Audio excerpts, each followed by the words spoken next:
A story of money, power, and murder airs tomorrow night on 48 Hours, and there's a local connection. Peter Van Sant joins me to talk about it.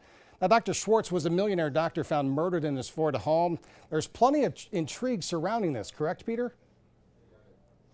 Absolute intrigue, and let me go back to the Ohio connection on this. Way back when Dr. Schwartz was 19 years old, he was living in Hobbs, New Mexico, and he was involved back then. He was 19 years old, had some gambling debts, and he went into a dentist's office and shot the dentist between the eyes and killed him.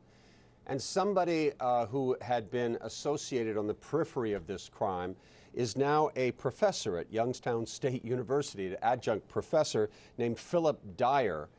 Both of the men went to prison. Dyer served for about a year, and Schwartz served for about 6 years when a governor heard him speaking at a Scared Straight meeting, was so impressed with him, he went on to commute their sentences, and both men went on to have very productive lives.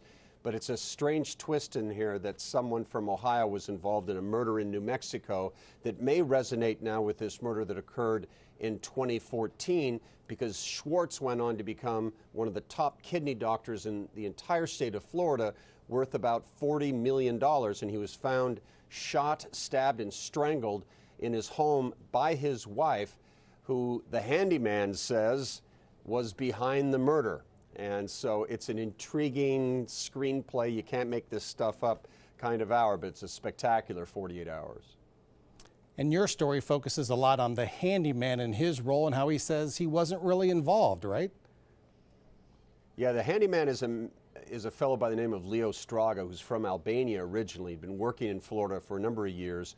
He built about 35 different homes that the Schwartz family owned and rented out. And he says that he was told by the wife to go over to the house to pick up her handbag that she'd left behind.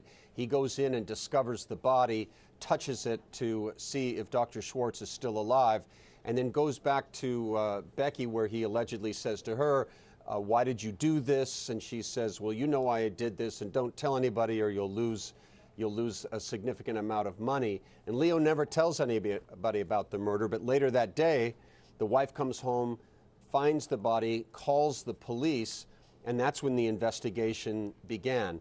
Now, the cops have never charged the wife, Becky, with any crime, and Leo has been charged with first-degree murder, but he says he's a patsy and that this was all orchestrated by the wife, Becky Schwartz. So could anything come of that? Could police go after Schwartz's second wife now? What we are told is that Becky Schwartz is still a person of interest in this case. She moved from Florida to Wisconsin with his millions and lives up there. And we're told really that anything is possible. This story is a fascinating investigation that's going to raise a lot of questions about whether or not Becky Schwartz was involved in her husband's murder. Peter, this story involves millions, as you said. How much money, and who has the money now? Dr. Stephen Schwartz was worth somewhere between $30 and $40 million. And prior to his murder, for some reason, he signed over all of his fortune to his wife, Becky Schwartz, his second wife, despite the fact that Dr. Schwartz had 3 biological children of his own, children that are very close. And this is where that incident back in New Mexico involving the Ohio professor and Dr. Schwartz comes back into play, is that there is some speculation that Dr. Schwartz was being blackmailed to put all of his money into his wife's account, or this deep, dark secret that he, in fact, was a convicted murderer would be made public. All right, Peter, sounds intriguing. We'll be watching 48 Hours airs Saturday night at 10 o'clock on WKBN 27.